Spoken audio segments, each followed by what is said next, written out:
سیدنا حسین رضی اللہ تعالیٰ عنہ مکہ مکرمہ میں ہیں اور یزید حکمران بن گیا۔ کوفہ کے لوگ 7,000 خط لکھتے ہیں، یا ایک روایت میں 10,000 خط لکھتے ہیں۔ 5 مہینوں میں ان کے خط پہنچتے ہیں کہ آپ کوفہ میں آئیے، ہم یزید کو ختم کرتے ہیں، اس کی حکومت کو ختم کرتے ہیں، آپ کوفہ میں آئیے۔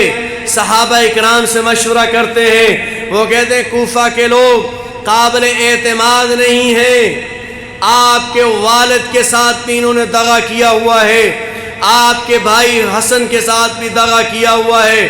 لیکن جب مسلسل کہا، اللہ کا واسطہ دیا، قرآن کا واسطہ دیا، دین کا واسطہ دیا کہ حسین آؤ، اگر آپ نہیں آتے تو قیامت کے دن ہم آپ کا گریبان پکڑیں گے کہ ہم تو اسلام چاہتے تھے، حسین نے ہی ہمارا ساتھ نہیں دیا۔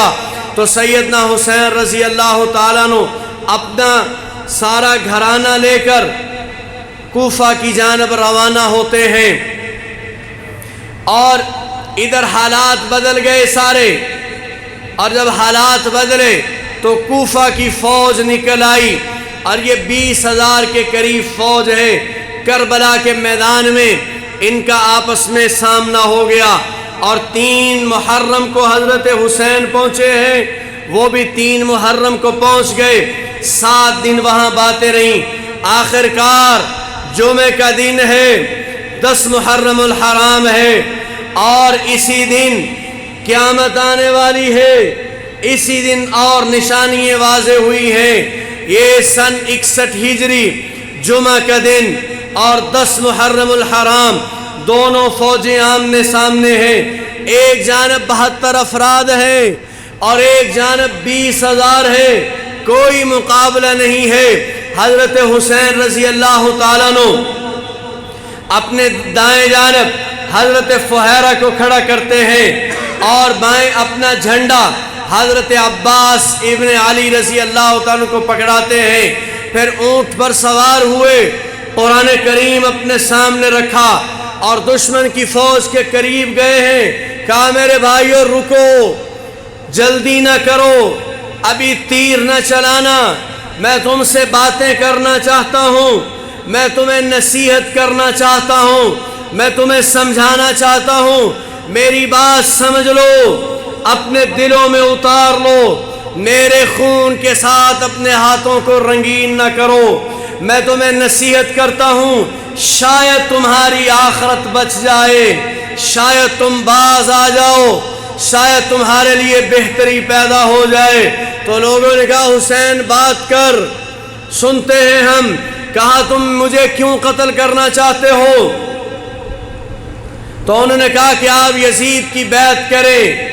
حضرت حسین فرماتے ہیں میں یزید کی بیعت نہیں کر سکتا، اس لیے کہ میرے رسول نے فرمایا جب کوئی حکمران ظلم کرے، اللہ کی آیات کے احکامات کو توڑے، اللہ کی شریعت کا مذاق اڑائے اور اس کے مقابلے میں قانون بنائے، جو بندہ خاموش رہے گا، آواز نہیں اٹھائے گا، تو میرے رسول نے فرمایا اللہ اسے برباد کر دے گا، اللہ اسے برباد کر دے گا۔ آج کے زمانے میں مولوی ہر طبقہ ہی آپ دیکھیں نعرہ حسین کا لگاتا ہے، کھڑا یزید کے ساتھ ہوتا ہے۔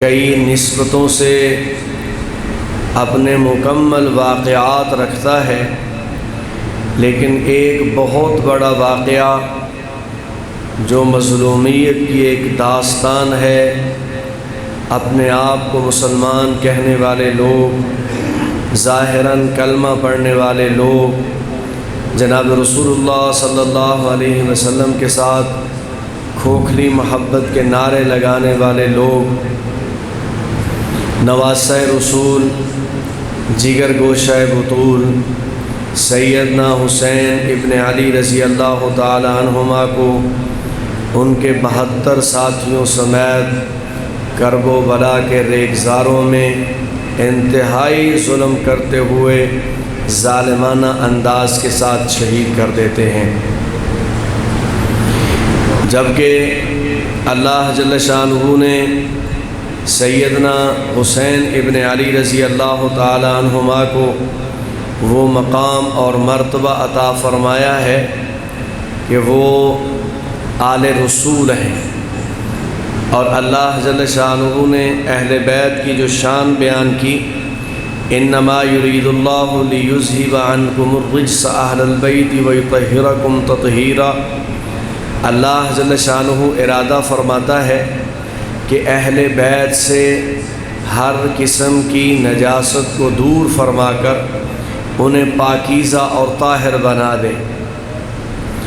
اور جناب رسول اللہ صلی اللہ علیہ وسلم نے جس وقت حج فرمایا، جسے حجۃ الوداع کہا جاتا ہے، واپسی پر جناب رسول اللہ صلی اللہ علیہ وسلم غدیر خم کے مقام پر نبی علیہ السلام نے اصحاب رسول کو جمع فرمایا۔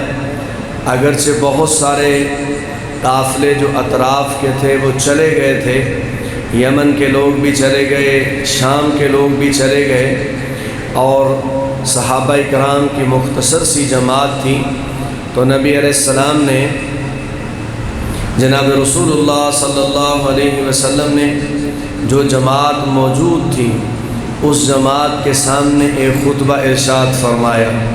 وہ خطبہ حدیث کی بہت ساری کتابوں میں تھوڑا تھوڑا کر کے موجود ہے، سارا خطبہ کسی ایک حدیث میں موجود نہیں ہے۔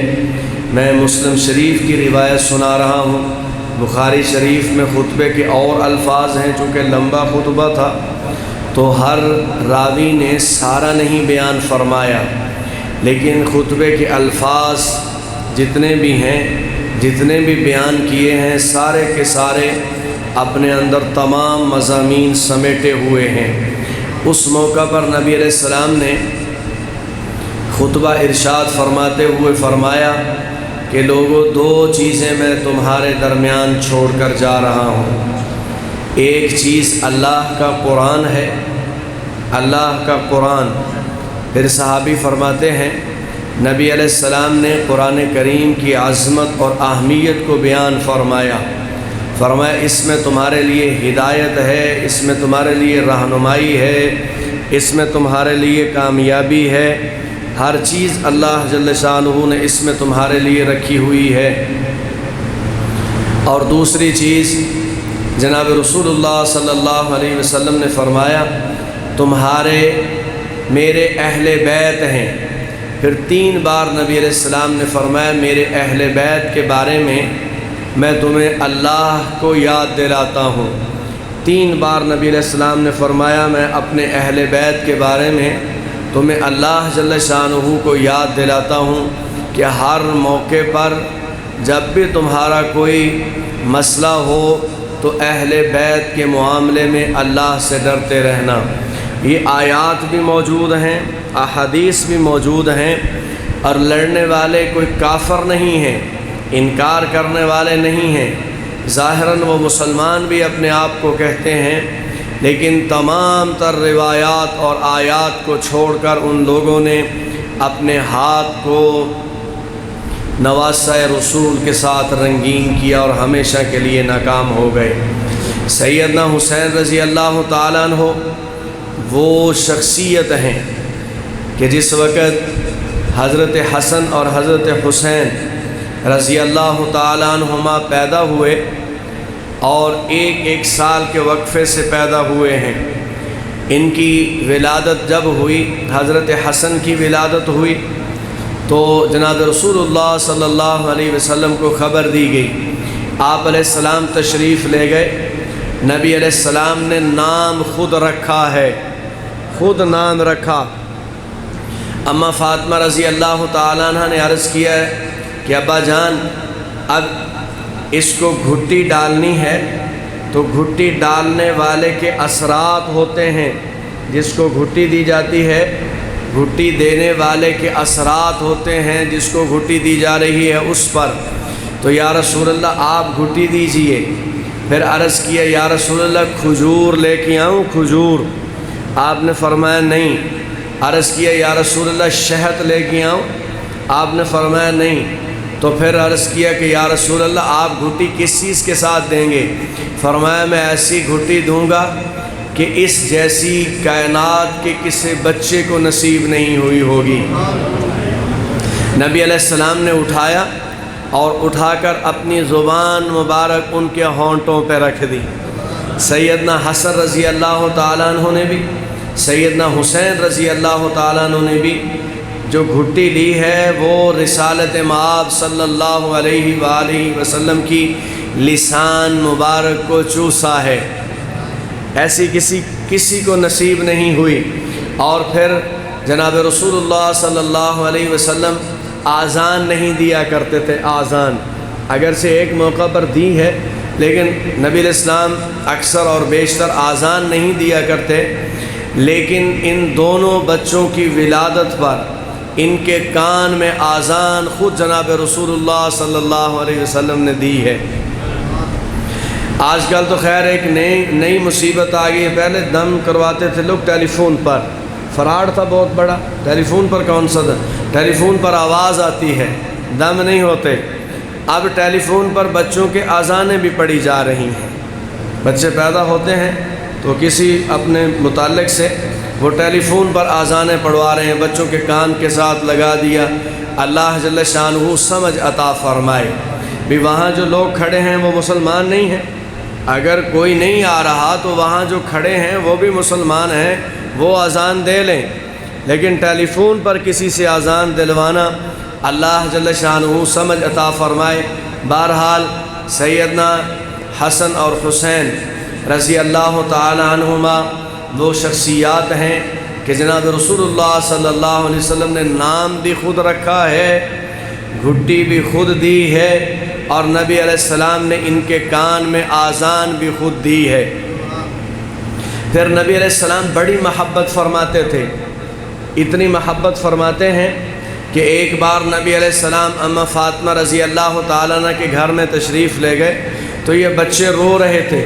آپ علیہ السلام قریب گئے اور اپنے ساتھ انہیں لپٹا لیا، ان کے سر پر ہاتھ پھیرا اور کہا فاطمہ یہ میرے پھول ہیں، انہیں رلایا نہ کرو، جب یہ روتے ہیں تو مجھے تکلیف ہوتی ہے۔ اس قدر محبت۔ پھر ایک موقع پر جناب رسول اللہ صلی اللہ علیہ وسلم تشریف لے جا رہے ہیں اور ابو بکر صدیق رضی اللہ تعالیٰ عنہ آ رہے ہیں ایک گلی اور بازار میں، تو دیکھا کہ نبی علیہ السلام تشریف لا رہے ہیں تو یہ نبی علیہ السلام کی جانب چل پڑے، اور جب نبی علیہ السلام کے قریب گئے تو دیکھا کہ نبی علیہ السلام نے ایک نواسے کو اپنے دائیں کندھے پر سوار کیا ہے، ایک نواسے کو بائیں کندھے پہ سوار کیا ہے۔ تو قریب جا کر عرض کیا یا رسول اللہ یہ بچوں کی کتنی قسمت ہے، قابل رشک ہیں یہ بچے کہ انہیں کتنی اعلیٰ درجے کی سواری ملی ہے۔ تو میرے رسول نے فرمایا صدیق سواری بھی اعلیٰ ہے، سوار بھی بڑے اعلیٰ ہیں، سوار بھی عام نہیں ہیں، یہ بھی بڑے اعلیٰ ہیں۔ ایک بار ایک صحابی فرماتے ہیں میں رات کے وقت حضرت اسامہ بن زید رضی اللہ تعالیٰ عنہ، ترمذی شریف کی روایت، وہ کہتے ہیں میں ایک بار رات کے وقت نبی علیہ السلام کے پاس گیا تو نبی علیہ السلام تشریف فرما ہیں اور نبی علیہ السلام نے اپنے اوپر چادر لی ہوئی ہے اور دائیں بائیں کو بیٹھا ہوا ہے اور چادر کے میں اسے چھپایا ہوا ہے۔ تو میں نے عرض کیا یا رسول اللہ آپ کوئی چیز چھپا رہے ہیں مجھ سے، کوئی چیز چھپا رہے ہیں۔ محبت تھی، محبت کے جملے تھے۔ تو نبی علیہ السلام نے چادر ہٹا دی اور ہٹانے کے بعد آپ علیہ السلام نے فرمایا یہ دونوں میری دنیا کے پھول ہیں۔ صحابی فرماتے ہیں میں نے دیکھا دائیں جانب حضرت حسن ہیں اور بائیں جانب حضرت حسین رضی اللہ تعالی عنہما ہیں۔ نبی علیہ اماں فاطمہ رضی اللہ تعالیٰ عنہ کے گھر میں یہ دونوں بچے کشتی کر رہے ہیں، کھیل رہے ہیں، اور نبی علیہ السلام حضرت حسین کو مشورہ دے رہے ہیں، حسین یوں پکڑو، یوں پکڑو، یوں پکڑو۔ تو اماں فاطمہ رضی اللہ تعالیٰ عنہ نے عرض کیا، یا رسول اللہ، آپ حسین کو بتا رہے ہیں، حسن کو نہیں بتا رہے، حالانکہ آپ زیادہ محبت حسن سے کرتے ہیں، حسن کو نہیں بتا رہے، ایک کو بتا رہے ہیں، ایک کو نہیں بتا رہے۔ تو آپ نے فرمایا، فاطمہ جو میں دیکھ رہا ہوں وہ تم نہیں دیکھ رہی، میں حسین کو بتا رہا ہوں اور جبریل حسن کو بتا رہے ہیں۔ یعنی یہ بچے کھیلیں تو فرشتے آ کر ان کی معاونت کرتے ہیں۔ اسی لیے جناب رسول اللہ صلی اللہ علیہ وسلم نے فرمایا، سیدہ شباب اہل الجنہ الحسن والحسین، فرمایا یہ میرے دونوں نواسے جنتی نوجوانوں کے سردار ہیں۔ پھر ایک حدیث میں نبی علیہ السلام نے فرمایا، یا اللہ میں ان دونوں سے محبت کرتا ہوں، تو بھی ان کے ساتھ محبت فرما، اور جو بندہ ان سے محبت کرے تو اس کے ساتھ بھی محبت فرما۔ صحابہ اکرام اہل بیت اور آل رسول کے ساتھ محبت کرتے ہیں۔ جب جناب رسول اللہ صلی اللہ علیہ وسلم دنیا سے رحلت فرماتے ہیں تو حضرت حسن رضی اللہ تعالیٰ عنہ کی عمر 8.5 سال اور حضرت حسین کی عمر 7.5 سال، اور صدیق اکبر رضی اللہ تعالیٰ عنہ کا زمانہ آیا 2 سال زمانہ خلافت کا ہے، لیکن زیادہ ان کی خلافت کے زمانے میں ان کا جو زور رہا ہے وہ جنگوں میں رہا ہے۔ جو بغاوت کھڑی ہو گئی تھی، نئے نئے لوگوں نے نبوت کے دعوے شروع کر دیے، کچھ لوگوں نے، عورتوں نے بھی نبوت کے دعوے شروع کر دیے جھوٹے، اور لاکھوں کی تعداد میں انہوں نے لشکر بنا کر مدینہ منورہ پر چڑھائی کا ارادہ رکھتے ہیں۔ تو یہ 2 سال ان کے جنگوں میں گزرے ہیں، کوئی خاطر خواہ مل بیٹھنا، باتیں کرنا، اس طرح کی صورتحال پیدا نہیں ہو سکی۔ مشقت کے 2 سال ہیں، لیکن ان 2 سالوں میں بھی آپ دیکھیں کہ صحابہ اکرام آل رسول اہل بیت کے ساتھ کس قدر محبت اور الفت رکھتے ہیں، اور حضرات حسنین کریمین کے ساتھ کتنا تعلق ہے۔ ایک بار ابو بکر صدیق رضی اللہ تعالیٰ عنہ اور حضرت علی رضی اللہ تعالیٰ عنہ دونوں جا رہے ہیں، آگے گلی بازار میں یہ دونوں بچے کھیل رہے ہیں، تو ابو بکر صدیق رضی اللہ تعالیٰ عنہ آگے بڑھے اور حضرت حسن کو اٹھا لیا، گود میں اٹھا لیا، اور حضرت علی نے حضرت حسین کو اٹھا لیا۔ پھر صدیق اکبر نے فرمایا، علی یہ بیٹے تیرے ہیں، لیکن اگر ان دونوں کو اکٹھا بٹھا دیا جائے تو رسول اللہ کی تصویر بن جاتی ہے۔ یہ دونوں رسول اللہ کے اس قدر مشابہ ہیں، اکٹھے کھڑا کر دیا جائے تو جناب رسول اللہ صلی اللہ علیہ وسلم کا عکس نظر آتا ہے۔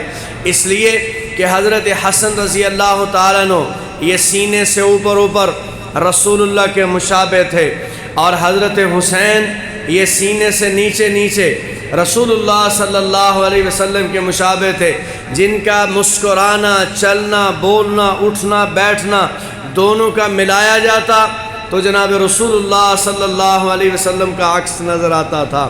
تو پہچان کی سب سے پہلے صدیق نے کہا، علی یہ بیٹے تیرے ہیں، لیکن مشابہ جناب رسول اللہ صلی اللہ علیہ وسلم کے ہیں۔ اور کہتے ہیں کہ نعوذ باللہ صحابہ نے آل رسول پر بڑے ظلم کیے، یار لوگ بتنگڑ بناتے ہیں باتوں کا، قرآن کو چھوڑ کر تاریخ پڑھتے ہیں، حالانکہ صحابہ اکرام کی محبت اتنی ہے۔ سیدنا ابو ہریرہ رضی اللہ تعالیٰ عنہ دیکھتے ہیں کہ دونوں بچے کھیل رہے ہیں، اور کھیلتے کھیلتے پاؤں پر مٹی پڑی ہوئی ہے، تو آگے بڑھے، بچوں کو الگ کیا، اپنی دستار اتاری ہے، حافظ القرآن والحدیث سیدنا ابو ہریرہ رضی اللہ تعالیٰ عنہ اپنی دستار اتار کر ان کے پاؤں سے مٹی صاف کر رہے ہیں۔ کسی نے کہا، ابو ہریرہ پگڑی اتار کر رہے ہو؟ کہا، میری پگڑی اتنی قیمتی نہیں ہے، جتنے ان کے قدم قیمتی ہیں، ان کے قدموں سے زیادہ قیمتی نہیں ہے۔ میرے لیے سعادت کی بات ہے۔ پھر زمانہ چلتا ہے، ابو بکر صدیق رضی اللہ تعالیٰ عنہ جب ان کی رحلت ہوتی ہے تو ان کی عمر، حضرت حسن رضی اللہ تعالیٰ عنہ کی عمر 11.5 سال اور حضرت حسین کی عمر 10.5 سال۔ فاروق اعظم رضی اللہ تعالیٰ عنہ خلیفہ بنے ہیں۔ اب 11-12 سال کے 2 بچے یا 10-11 سال کے 2 بچے ہیں، لیکن اس کے باوجود بھی خلفائے راشدین 100% احترام کرتے ہیں کہ ان کی نسبت جناب رسول اللہ صلی اللہ علیہ وسلم کے ساتھ ہے۔ نبی علیہ السلام اگر ان سے محبت کرتے ہیں تو آپ کی اتباع میں صحابہ بھی محبت کرتے ہیں۔ نبی علیہ السلام خطبہ ارشاد فرما رہے ہیں تو حضرات حسنین کریمین آ رہے ہیں مسجد کی جانب اور کم عمری کی وجہ سے گر رہے ہیں، تو میرے رسول نے خطبہ چھوڑا اور خطبہ چھوڑ کر آپ علیہ السلام آگے بڑھے ہیں، دونوں بچوں کو اٹھایا اور اٹھا کر اپنے قریب لا کر بٹھایا اور آپ علیہ السلام نے دوبارہ خطبہ شروع کیا اور فرمایا، لوگوں میرے رب نے سچ کہا ہے، انما اموالکم و اولادکم فتنہ، میں نے تمہارے لیے تمہارا مال اور اولاد کو آزمائش بنایا ہے۔ یہ میرے پھول تھے، مجھ سے برداشت نہیں ہوا ان کا گرنا، میں نے ان کو اٹھا لیا ہے۔ رسول اللہ صلی اللہ علیہ وسلم ان کی محبت میں منبر چھوڑتے ہیں تو ایک بار امیر المؤمنین خلیفۃ المسلمین سیدنا فاروق اعظم رضی اللہ تعالیٰ عنہ جمعہ کا خطبہ ارشاد فرما رہے ہیں اور ایک بچہ آ کر اپنے بچپنے کی وجہ سے کہتا، عمر ممبر سے نیچے اترو، یہ میرے نانا کا ممبر ہے۔ چھوٹی بات نہیں ہے، 22 لاکھ مربع میل کا حکمران، اور ہم یہاں بیٹھے ہوئے، ممبر تو بڑی دور کی بات ہے نا، ایک چودھری بیٹھا ہوا ہو مسجد کے کسی حصے پر اور دوسرا بندہ آ کر کہے کہ یہاں سے اٹھو میں نے بیٹھنا ہے، ایمانداری سے بتاؤ وہ کیا جواب دے گا؟ کیا جواب دے گا؟ لڑے گا کہ نہیں لڑے گا؟ وہ کہے گا میری عزت پر حرف آیا ہے، میری عزت نفس مجروح ہوئی ہے، لیکن میں قربان جاؤں صحابہ اکرام پر جن کی آل رسول کے ساتھ محبت بڑی مثالی ہے۔ حضرت حسین بچپنے کی وجہ سے کہتے ہیں، عمر ممبر سے نیچے اترو، یہ میرے نانا کا ممبر ہے، تو فاروق اعظم رضی اللہ تعالیٰ عنہ ممبر سے نیچے اتر جاتے ہیں اور کہتے ہیں، بالکل حسین، یہ ممبر میرے نانا کا نہیں ہے، یہ تیرے نانا کا ممبر ہے، ہمیں ایمان ملا ہے تیرے نانا کی وجہ سے، ہمیں دین ملا ہے تیرے نانے کی وجہ سے، ہمیں قرآن ملا ہے تیرے نانا کی وجہ سے، ہمیں عزت ملی ہے تو تیرے نانا کی وجہ سے ملی ہے۔ کہتے ہیں ظلم کیے ہیں، جھوٹ کی کہانیاں ہیں، اور میں جب احادیث پڑھتا ہوں تو مجھے احادیث میں صحابہ کی شان اہل بیت بیان کرتے نظر آتے ہیں، اور جب میں اہل بیت کی شان پڑھتا ہوں تو حدیث کے راوی مجھے صحابہ نظر آتے ہیں۔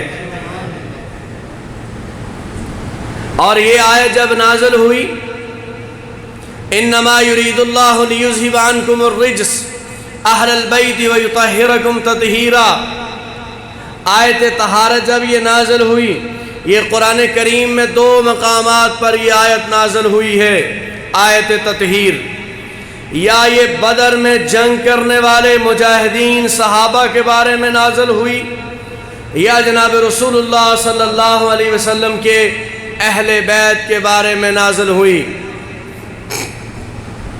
اصحاب البدریین کا بڑا مقام ہے، بڑا مرتبہ ہے، وہاں بھی اللہ نے یہی آیت نازل فرمائی، اذ یغشیکم النعاس امنۃ منہ وَيُنَزِّلُ عَلَيْكُم مِّنَ السَّمَاءِ مَاءً لِيُطَهِّرَكُم بِهِ۔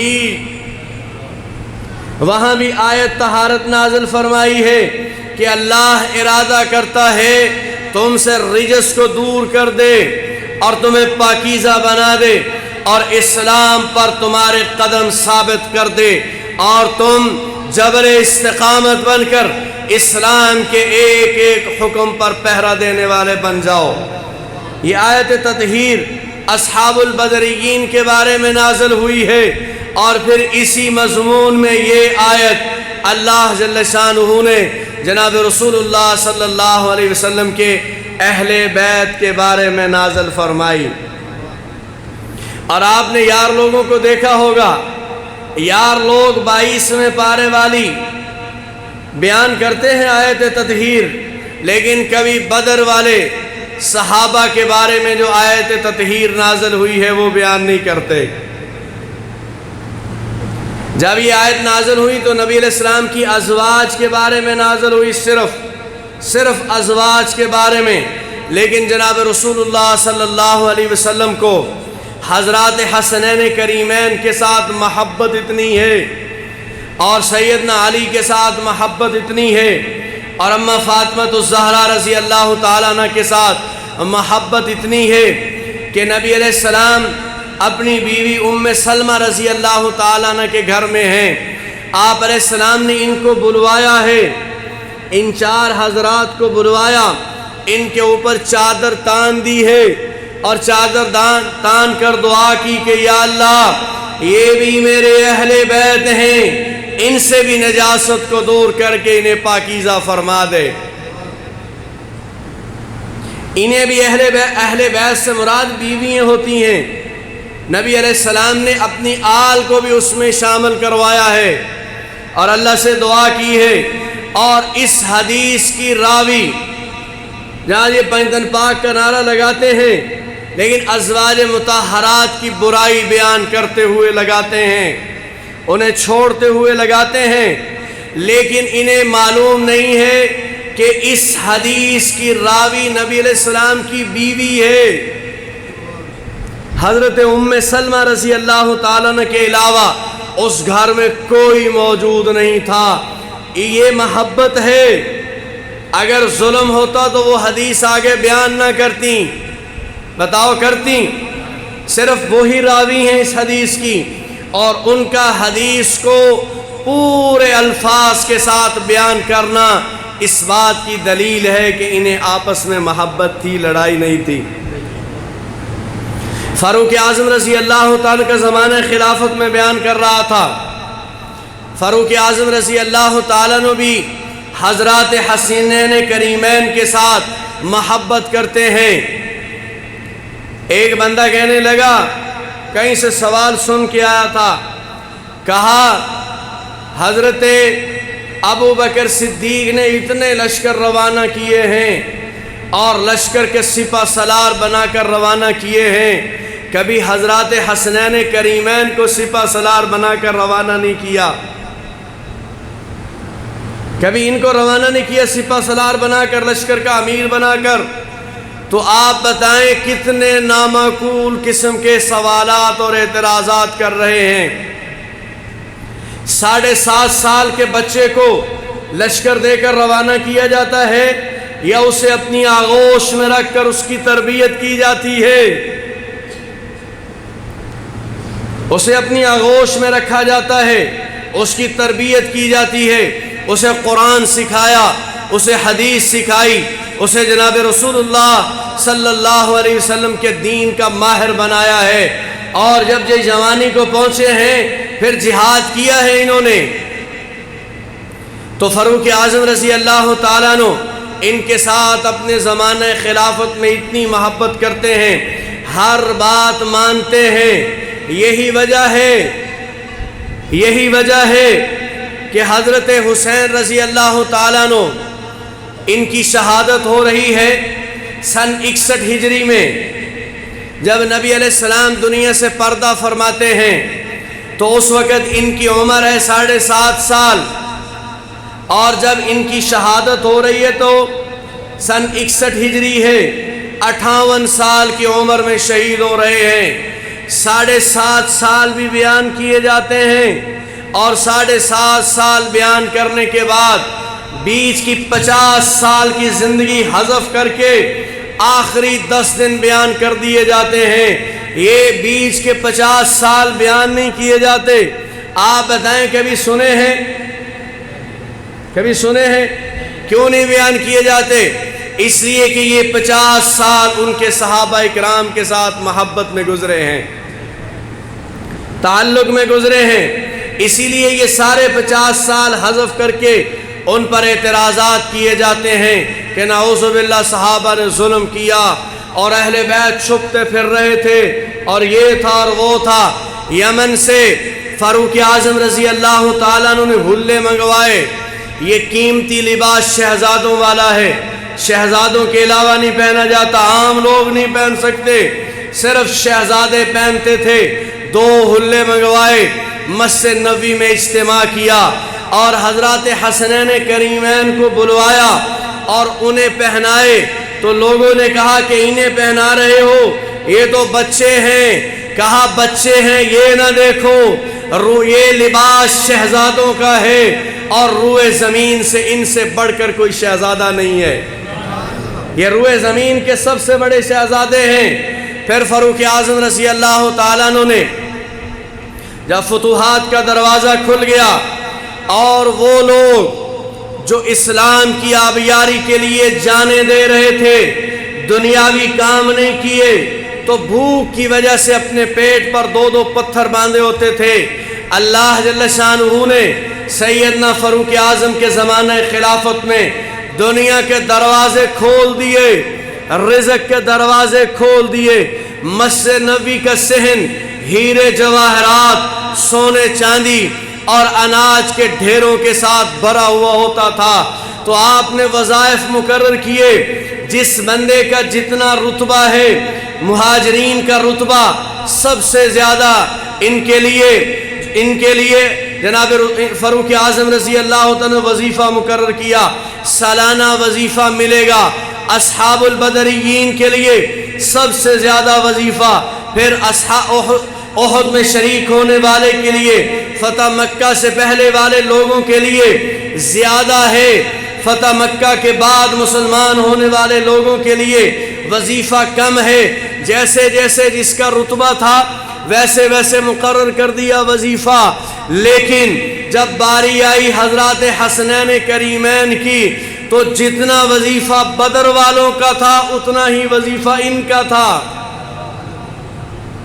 اپنے بیٹے نے عرض کیا، ابا جان، عبداللہ ابن عمر عرض کرتے ہیں، ابا جان آپ نے ان 10 سال 12 سال عمر رکھنے والے بچوں کا وظیفہ بدر میں شریک لوگوں کے برابر کر دیا ہے۔ میں بدر میں بھی شریک ہوا ہوں، میں احد میں بھی شریک ہوا ہوں، میں حنین میں بھی شریک ہوا ہوں، میں تبوک میں بھی شریک ہوا ہوں، میں فتح مکہ میں بھی شریک ہوا ہوں، میں صلح حدیبیہ میں بھی شریک ہوا ہوں، میں بیعت رضوان میں بھی شامل ہوں، اور جتنا میرا ہے یہ اس وقت پیدا بھی نہیں ہوئے تھے جب ہم بدر کی جنگ لڑ رہے تھے، آپ نے برابر کر دیا ہے۔ تو فاروق اعظم رضی اللہ تعالیٰ عنہ نے اپنے بیٹے سے خطاب کیا اور فرمایا، عبداللہ بات سنو، بات یہ ہے اگرچہ یہ بدر احد حنین تبوک میں شریک نہیں ہوئے، لیکن یہ ہر اعتبار سے تجھ سے اعلیٰ اور عرفہ ہیں، اس لیے کہ تو اگرچہ بدر میں شریک ہوا ہے، اگرچہ احد میں شریک ہوا ہے، لیکن تو اس کا مقابلہ نہیں کر سکتا، یہ تجھ سے اعلیٰ ہے، اس کا باپ تیرے باپ سے اعلیٰ ہے، اس کی ماں تیری ماں سے اعلیٰ ہے، اس کا نانا تیرے نانا سے اعلیٰ اور عرفہ ہے۔ کہتے ہیں دشمنیاں تھیں، اتنی محبت میں باتیں ہو رہی ہیں، اتنا تعلق ہے، اور فاروق اعظم رضی اللہ عنہ کے زمانے میں نے اپنی گفتگو کے 2 حصے کیے تھے، مجھے لگتا ہے صرف ایک حصہ ہی بیان ہوگا۔ ایک حصہ میں نے سیدنا حسین ابن علی رضی اللہ تعالیٰ عنہما کی سیرت بیان کرنی تھی، دوسرے حصے میں نے شہادت بیان کرنی تھی، اور مجھے نہیں معلوم تھا کہ ایک بھی موضوع مکمل نہیں ہو سکے گا۔ بہرحال سیدنا فاروق اعظم رضی اللہ عنہ کے زمانے میں ایران فتح ہوا، ایران، اور ایران کا جو ایران اس وقت کی سپر پاور تھی، لیکن صحابہ اکرام کے گھوڑوں نے اس کی ساری ہیبت کو اپنے پاؤں تلے روند کر اس کی سلطنت کو خش و خاشاک کی طرح بہا کر ہمیشہ کے لیے نیست و نابود کر دیا۔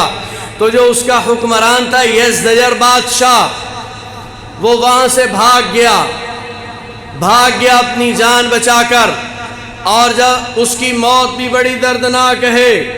یہ اپنے آپ کو خدا سمجھنے والا بادشاہ جب یہاں ایران سے بھاگا تو ازبکستان کے علاقے میں چلا گیا، اور بھیس بدلا ہوا ہے، یہ شاہی کھانے والا بندہ وہاں بھوک سے بلک رہا ہے۔ تو ایک مزدور کے پاس گیا اور اس سے کہا کہ میں مسافر ہوں، میں اجنبی ہوں، بھوکا ہوں، مجھے کھانا کھلاؤ۔ تو اس نے مجبور سمجھتے ہوئے اس کے لیے کھانا بنوایا اور سامنے رکھا۔ جب یہ کھانا کھانے لگا تو اس مزدور نے دیکھا کہ بڑی قیمتی سونے کی انگوٹھیاں پہنی ہوئی ہیں۔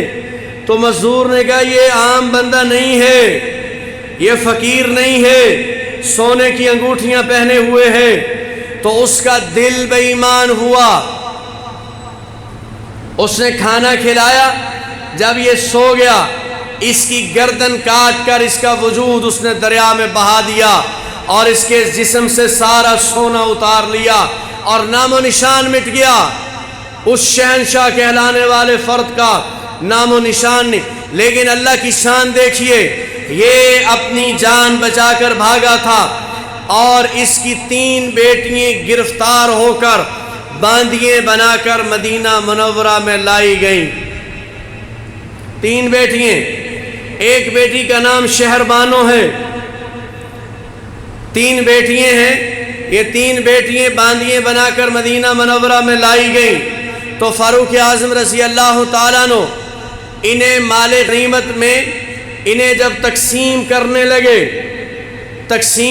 لگے تو مجاہدین میں اسے تقسیم کرنا تھا، لیکن اللہ کی شان دیکھیے کہ بادشاہ کی بیٹیاں ہیں، جب مسلمان انہیں قیدی بنا کر لائے ہیں تو قیدی ہونے کی حالت میں بھی مسلمانوں کا برتاؤ دیکھ کر، مسلمانوں کی آنکھ کا حیا دیکھ کر انہوں نے اپنے باپ کی ظالم اور جابرانہ حکومت کو دیکھا تھا، مسلمانوں کی انصاف پر مبنی حکومت نہیں دیکھی تھی۔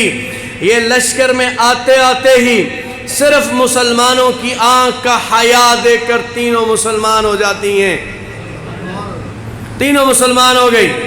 ان کی تقسیم کی باری آئی تو سیدنا علی رضی اللہ تعالیٰ نے عرض کیا، امیر المؤمنین یہ شہزادیاں ہیں، عام عورتیں نہیں ہیں۔ بہرحال ہمیں اسلام نے جو درس دیا ہے معزز لوگوں کا احترام کرنا، جو لوگ اپنی قوم کے بڑے ہوتے ہیں انہیں عزت دینا، یہ اسلام کا درس ہے۔ آج کل ہم دیکھتے ہیں نوجوانوں میں بغاوت آ رہی ہے، بڑوں کا احترام اٹھتا جا رہا ہے، ان پر تنقید کرنا اور گالی کا نشانہ بنانا یہ عام ہوتا جا رہا ہے نوجوانوں میں۔ لیکن یہ بات بھول گئے ہیں، اسلام نے احترام دیا ہے، ہر قوم کے بڑے بندے کو اسلام حکم کرتا ہے کہ اگر کوئی بندہ کسی کافر قوم کا بھی اگر وہ بڑا ہے تو اسے عزت اور احترام دینا چاہیے۔ تو انہوں نے بھی اسی اصول کے پیش نظر عرض کیا، امیر المؤمنین یہ عام مجاہد کو نہ دینا، یہ شہزادیاں ہیں، حفظ مراتب کا خیال رکھنا۔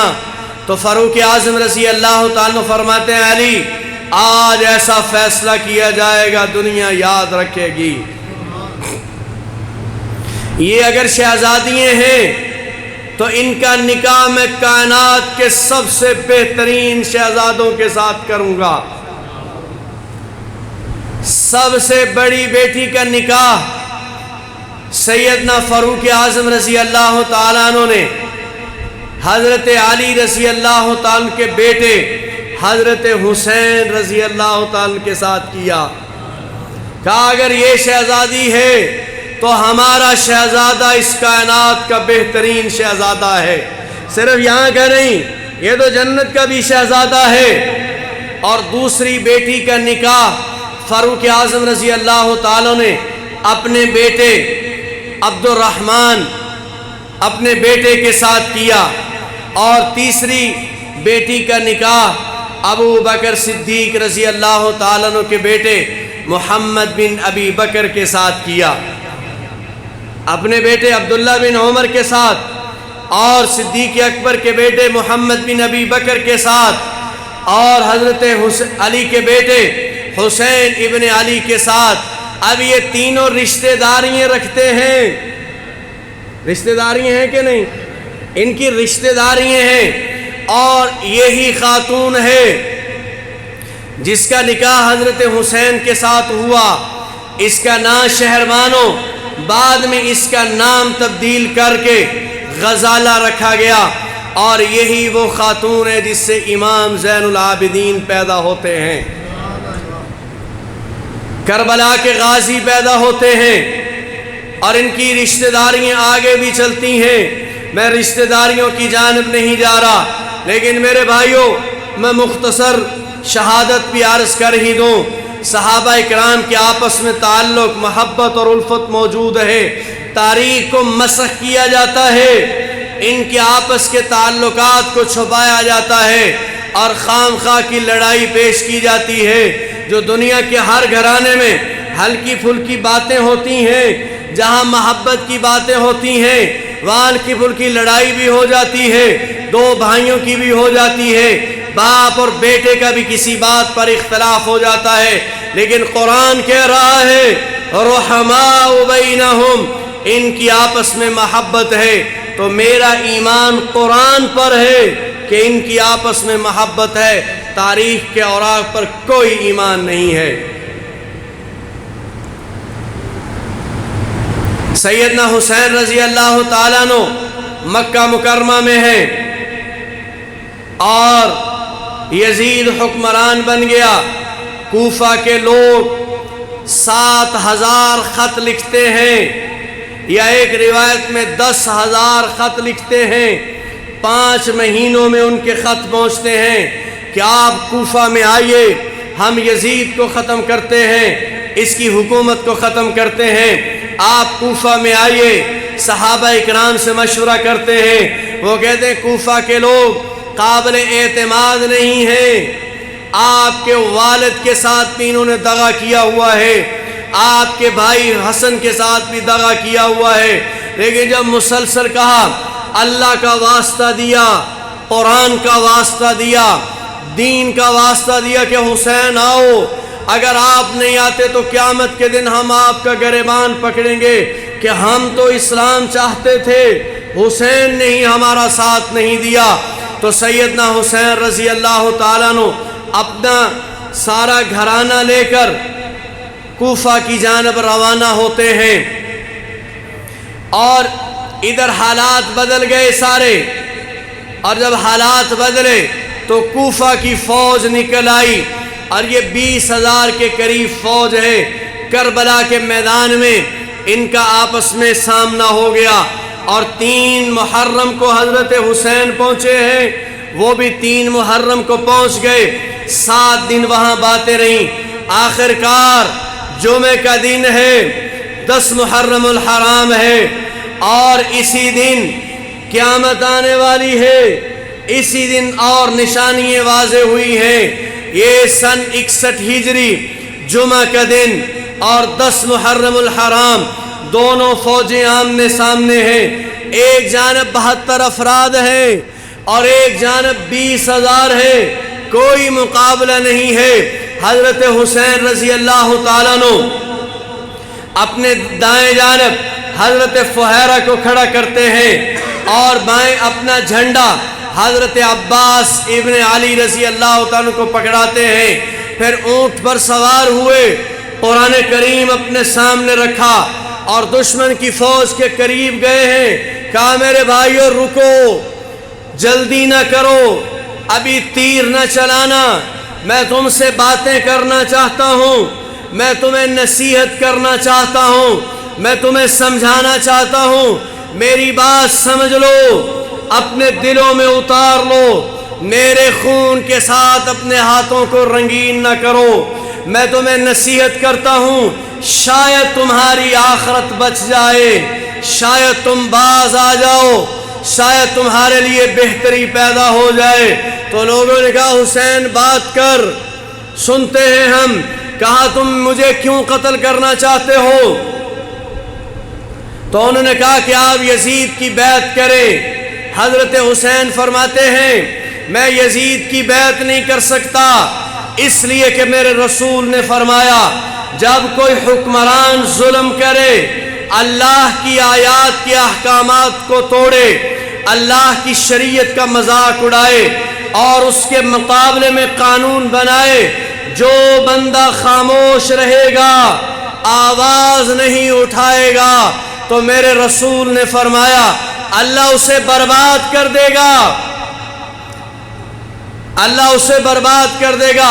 آج کے زمانے میں مولوی ہر طبقہ ہی آپ دیکھیں نعرہ حسین کا لگاتا ہے، کھڑا یزید کے ساتھ ہوتا ہے۔ بولیے کر سکتا ہے کوئی؟ مرے ہوئے یزید کو گالی دے گا، مرے ہوئے فرعون پر لعنت بھیجے گا، مرے ہوئے نمرود کو برا کہے گا، مرے ہوئے ابو جہل کو برا کہے گا، لیکن زندہ نہ یزید سے ٹکرا سکتا ہے، زندہ نہ فرعون کے خلاف بات کرے گا۔ اور آپ کو میں بتاؤں جب مرے ہوئوں کو برا کہا جائے گا، لوگ ایسے لوگوں پر پیسے پھینکتے ہیں، ویلے کراتے ہیں، لیکن جب زندہ کے خلاف بات کرے گا اور وہ اللہ کا حکم توڑے گا، اس کے خلاف آواز اٹھائے گا، لوگ اپنے تیروں کا نشانہ کریں گے اس کی جانب، لوگ اس کی طرف باتیں کریں گے، اعتراضات کریں گے۔ مرے ہوئے یزید کو برا کہنا آسان ہے، لیکن زندہ یزید کے سامنے ڈٹ جانا، اس کی لاکھوں نہیں کروڑوں میں ایک آدھ مثال ملتی ہے۔ سیدنا حسین رضی اللہ تعالیٰ نے فرمایا کہ میں بیعت نہیں کر سکتا، میرے رسول نے فرمایا ہے کہ اگر حکمران اللہ کی شریعت کو توڑے گا، اللہ کے احکامات کا مذاق اڑائے گا، اس کے خلاف آواز نہ اٹھانے والا برباد ہو جائے گا۔ پھر آپ دیکھیں برباد ہوا کہ نہیں؟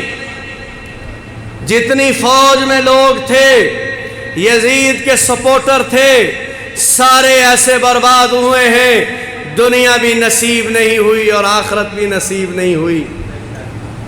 سیدنا حسین رضی اللہ، میں اس شہادت بھی عرض کرتا لیکن وقت ختم ہو گیا ہے۔ یہ ایک ایسا موضوع ہے جس موضوع پر اسلام کھڑا ہے، یہ ایک ایسا موضوع ہے جو حق اور باطل کا موضوع ہے، جس پر ساری شریعت کھڑی ہے، سارے راستے موجود ہیں، حسین کا راستہ بھی موجود ہے، یزید کا راستہ بھی موجود ہے، موسیٰ کا راستہ بھی موجود ہے، اور فرعون کا راستہ بھی موجود ہے، ابو بکر کا راستہ بھی موجود ہے، ابو جہل کا راستہ بھی موجود ہے۔ جس کی مرضی ہے سچے راستے پر چلے، دنیا اور آخرت میں کامیاب ہو جائے، جس کی مرضی ہے باطل راستے پر چلے، دنیا میں بھی ناکام، آخرت میں بھی ناکام۔ اللہ جل شانہ عمل کی توفیق عطا فرمائے۔ وآخر دعوانا ان الحمد للہ رب العالمین۔